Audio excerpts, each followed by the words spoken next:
What is spirituality for the non-religious? I'm not sure, but what I am sure of is that despite being an atheist and, to a degree, a cynic, I have had spiritual experiences. I can only describe my spiritual experiences as cinematic. Moments when regular life transforms into a sequence from an art house film, where the lighting is too surreal to be real, as if the director wants to make a statement. The sound is crisp and exaggerated, and just like in a movie, it feels as if there is no world beyond the scene. Films are funny in that way when you think about it, because each scene is made up of only the necessary elements. When you film a crowded bar, you fill it with extras who don't have parents or houses to go back to, or hopes, or dreams. Their existence is effervescent and purely for the sake of creating a particular atmosphere. When I have a spiritual experience, I become an extra in a movie. I melt away into pure feeling, and I have no backstory, no future, no past. But unlike an extra in a movie, I don't have to act. I don't believe you can have a spiritual experience when you are trying to be someone else. In these moments, I am allowed briefly the restful state of being a pure, authentic ball of energy, which is disturbingly rare, but at the same time, it's what makes these moments so special. I can't figure out how to have more spiritual experiences. It seems they cannot be manufactured.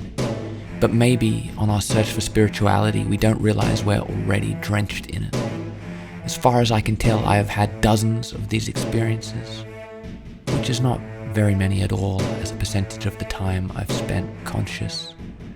Here are some spiritual moments I've had, and here is what spirituality looks like, at least to me, a curious yet confused, analytical yet anxious man in their 30s, trying to navigate life without a god to guide them. Experience number 1. I was on the train, alone, going south. It was 5 p.m. in the middle of winter, which meant it was sunset. It was an express train, which meant it didn't slow down for most stations and was able to keep up a tremendous speed. I was leaning my head against the window and watching the great dividing brick walls that guarded the tracks whiz by. They were covered in colourful graffiti illuminated by the pink twilight, but we were going so fast it was all just a technicolor blur. The polychromatic blur became grey as another train on a parallel track, going the same way but faster, blocked my view. And then our train sped up, as if the drivers were racing each other, until some maximum speed prescribed by either science or safety was reached, and the trains were zooming along at the same pace, and it was as if I was gazing through the window into a mirror. Except I didn't see my reflection. Instead, staring back at me through the opposite window on the parallel train was a little boy and his dad. Because the trains were going at the exact same speed, it felt like we were all perfectly still. It was as if we were stuck in a thin sheet of ice, until in awkwardness I broke the surface of it. I waved. They didn't wave back, they just looked at me. I waved again. They both smiled and laughed and waved back. That was spiritual. Experience number 2. When I was 11, we went on a school excursion to Canberra. Canberra is the capital of Australia. It's where our politicians do whatever it is politicians do. And these politicians have decided to torture children by making it part of the school curriculum to visit Canberra and watch them strut around. The day was incredibly boring.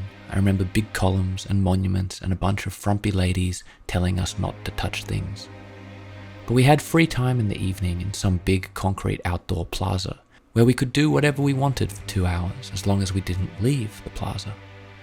This nice girl came up to me and asked if I wanted to see 2 things that were cool. 2 things? I replied. 2 things, she said. Hell yes I do. She grabbed my hand and took me to a small war memorial. Is this the cool thing? I sighed. No, she said. Look up. I looked up. It was the most fantastic starscape I'd ever seen. You could see the entire Milky Way scarred across space, a twinkling mess of purple and blue and green. Wow, I said. You ready for the second thing? She said. Yep, I said.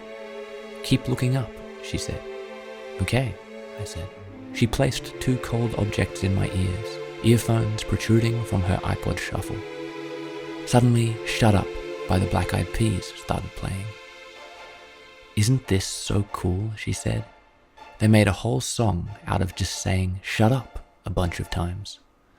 It was so cool. I was in awe of the world in that moment. I didn't know it could get this good. That was spiritual. Spiritual experience number 3. When I was 18, I went whitewater rafting down the Zambezi River in Zambia. It was a grade 6 rapid for experienced rafters only. I had never rafted before, but I told them I was experienced because I really wanted to do it. My budget allowed either this or bungee jumping off a big bridge near Victoria Falls. Everyone was raving about the bungee jumping. But I figured I could do bungee jumping in any country, so I signed up for the rapids while my contemporaries headed to the bungee. We trekked for an hour through a canyon covered in forest, carrying our rafts. All the while we could hear the roar of the rapids beyond us, but we couldn't see anything but bark and leaves. It was exhausting, both physically and mentally, as we were forced to paint a picture of what lies beyond. Then the rapids revealed themselves, and all along the banks of the river were adult, kayak-sized crocodiles. I asked the guide, "Do people ever get eaten?" He said, "Only when they fall in." "How often do people fall in?" "All the time," he chuckled. "Welcome to Africa." He could see I looked sick. Here's what he said to make me feel better. "Don't worry, son. We only have about 2 deaths a year from crocodiles. You're far more likely to drown." I didn't want to raft anymore. This suddenly seemed like an activity only for people who knew what they were doing. But I did it anyway. About halfway through the rapids, our boat got capsized, and I was sucked into a whirlpool. I couldn't get to the surface. I remember thinking, never has a death been more deserved than this one. I fought, but it was no use. I flailed like mad, I panicked, although in the back of my mind, some voice was reminding me that this was better than being eaten by a crocodile. As I sank deeper, I felt a strong hand on the back of my shirt, and all of a sudden, I was yoinked out of the water by an Afrikaans woman built like a truck. "You alright, boykie?" she laughed. I was very quiet for the rest of the trip. When we got back, there was a lot of chatter at our accommodation. Just around the corner, there was a bungee jumping spot off a big bridge near Victoria Falls. The bungee cord had snapped, and an 18-year-old Australian girl had broken her neck. I didn't know what to do with that information. I was feeling very, very hot. The resort had an adult pool and a kiddie pool, but I didn't feel like an adult anymore. I sat in the kiddie pool for a few hours and stared at my feet. That was spiritual. For me, a spiritual encounter is one of awe and wonder, and it's often confusing, and it can happen anytime, anywhere, and you can't control it. It doesn't seem like an audience with God unless an audience with God is just the experience of suffocating in emotion. A spiritual encounter rips you in half until your soul is exposed. A spiritual encounter breaks your soul into many little pieces and scatters those pieces through the dirt. And so in those encounters, nothing matters, and there's no you and nobody with a name, just some fractured conscious awareness existing in a brief moment that seems to have cosmic significance.